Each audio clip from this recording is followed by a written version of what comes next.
Sam. Have you ever looked at your life and wondered, why don't I feel wealthy?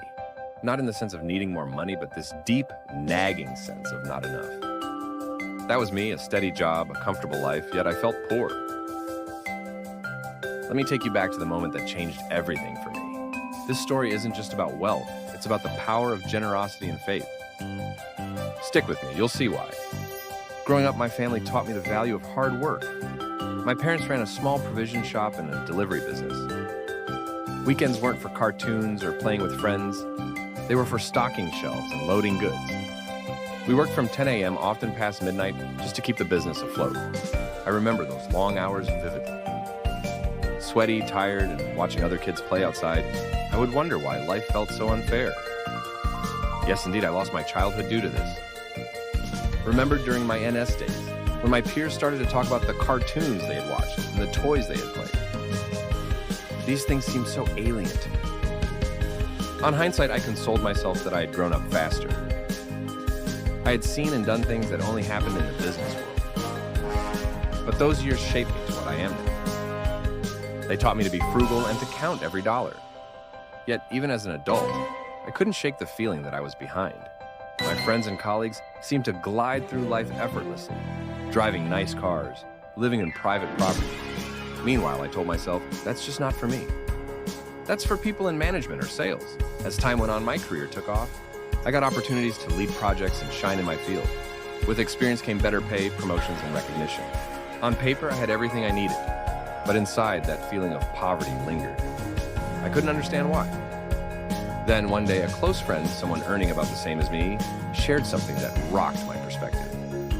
He lived in a private property and drove the kind of car I only dreamed about. I couldn't help but ask myself, why is my life so different? The answer wasn't what I expected.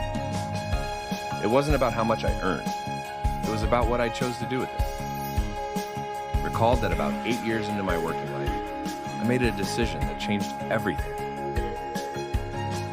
I decided to treat my yearly bonus not as something to spend, but as a blessing from God. Every year I prayed over it, asking how I could give it away.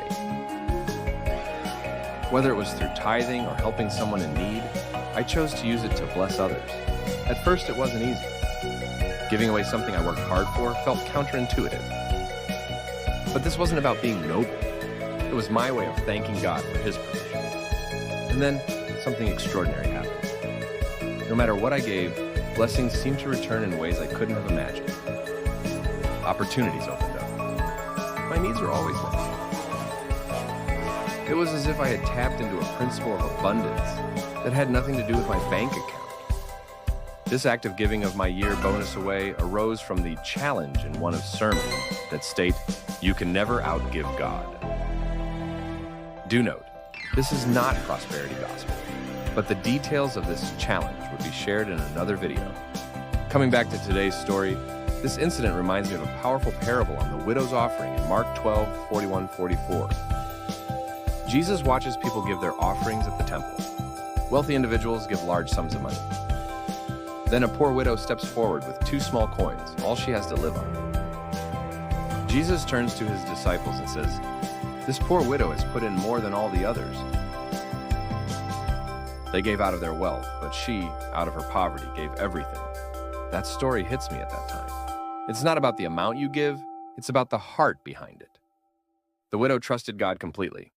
That's what I needed to learn, to trust Him with everything. Over the years, I've learned that true wealth isn't about what you own. It's about your relationship with God and your trust in His provision. If you've ever felt like you don't have enough, I want to challenge you. Take a closer look at what you already have. Gratitude and generosity can transform your perspective. When we give with cheerful hearts, we experience a freedom and joy that money alone can't buy. God's blessings aren't always financial. They come in opportunities, relationships, and peace. So, what does the widow's story mean for us today? It's a call to reflect on how we give, whether it's our time, money, or love. Are we giving with trust and gratitude? Are we willing to sacrifice, knowing God will provide? If this story has touched you, take a moment to reflect. What's one small way you can practice generosity today? Share it in the comments. I'd love to hear your thoughts. And this message resonates, please like this video, subscribe, and share it with someone who needs encouragement. Together, let's learn to live lives of trust, gratitude, and generosity. Thanks for watching.